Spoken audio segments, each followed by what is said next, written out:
Don't marry for love. Here's why. Hi guys, welcome back to my channel. My name is Omomi, aka Petite Diva, and in this video we are discussing whether you should marry for love or not. This video is inspired by a particular creator who came online to say do not marry for love. I've not listened to what she has to say, so let's check it out together and then I'll come back to share my thoughts. Don't marry for love. Here's why. Hello, my name is Carla, and restoring healthy mindsets is my thing. I know what you guys are thinking. You're so toxic. But hear me out. You should marry because you want to grow with the person. And I'm saying this being married. This doesn't mean that I don't love my husband. On the contrary. But what I am saying is that love wasn't the reason why we got married. The reason why we got married was because we work great together. We are a great team. And most importantly, we want to build our dreams together. And I want my ladies to start thinking with this instead of this. Because when you actually enjoy the person's presence, their mind, their humor, their company, it's different than when you feel all the fuzzy stuff. Because all that fuzzy love, passion, sexiness goes away. True. But what stays is a person's essence. Okay. And when you choose to spend the rest of your life with someone, it needs to be something deep. Because this is the person that you're going to spend with the rest of your life. You're literally going to be working on building your dreams and making all your dreams come true with this person. Can they handle that? Can they support you? Do they have the same mindset as you? Do you guys have the same financial stance on things? How are your guys' credit score together? Like, those things matter. Sure. It's not just about what they make you feel inside. No. I'm sorry if anybody told you otherwise, but I'm here to tell you the truth. And believe me, it has been the best decision I've made in my entire life. After my husband and I got married, literally blessings just came. It was blessing after blessing after blessing. And that was like a confirmation for me to know that I chose the correct person, because things just started aligning for the both of us. And we were both so extremely happy with the decision that we made. And it was because we were both very rational. So when someone tells you to marry for love, please take this opinion into account. Don't marry for love. Here's why. Did she just say not marry for love? She's right, don't marry for love. This is why. The concept of getting married for love is only about 100 years old. It's never really existed throughout history. That's why a lot of people are so disappointed when they do get married and then the love fades, or when there's an ebb or a flow. Everyone gets very upset that the partner can't be their mother, sister, brother, cousin, and child all in one. They can't fulfill all those roles.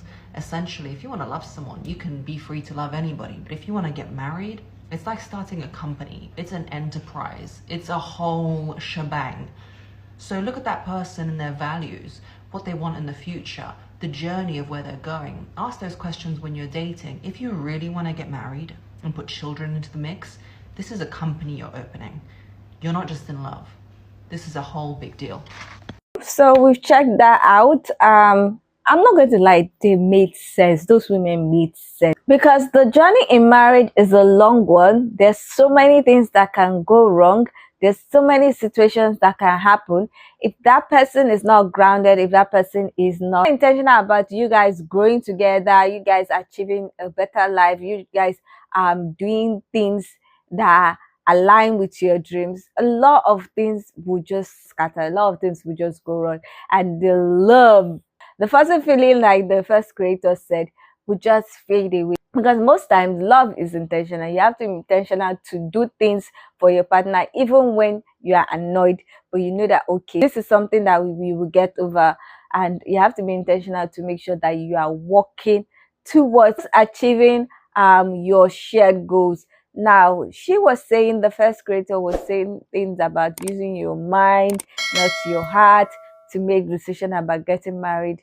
And honestly, the things that they said, I don't think I've really thought about it like that, but they made sense, because you have to be practical sometimes with marriage. You have to be practical.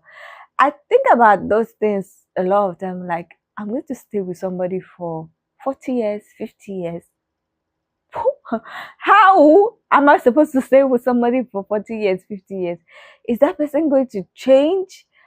Am I going to make the best decision? That's why sometimes when I think about the fact that I didn't get married younger, I just I feel like it's a blessing sometimes. I don't know, because my perception of things were a bit different. There were a lot of things that I didn't know. There were a lot of things that I was naive about. And if I had made a choice at that time, there's a possibility that I might have made the wrong choice. I don't know. I feel like that. Maybe I'm using it to comfort myself that I've not yet gotten married. But I just feel so much. Sometimes I say that if I gotten married earlier, I would be divorced by now. I don't know. I don't know why I say that. But I look at myself at the age that everybody around me was getting married. And now there's a difference. There's a big difference.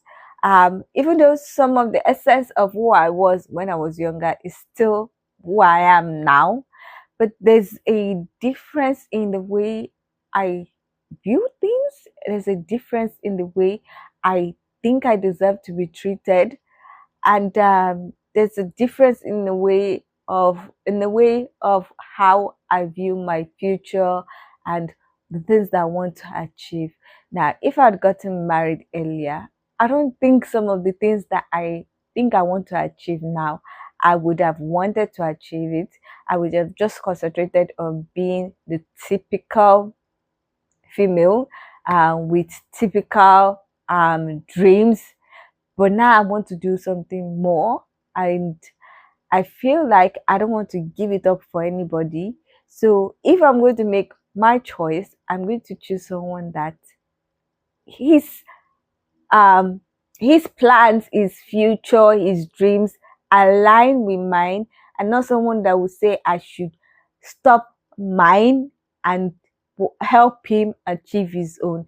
Which when I was younger, I probably would have said, let me just be existing, let me just do this, let me be doing everything to help help my partner and just forget about myself. Then maybe like in 20 years, 30 years, maybe if I choose the wrong person, if I had chosen the wrong person, the person will advance and I will still be just coping, just being contented with the bare minimum. Because honestly, when I was younger, I was just contented with just doing the bare minimum, achieving the bare minimum, just being comfortable with the bare minimum.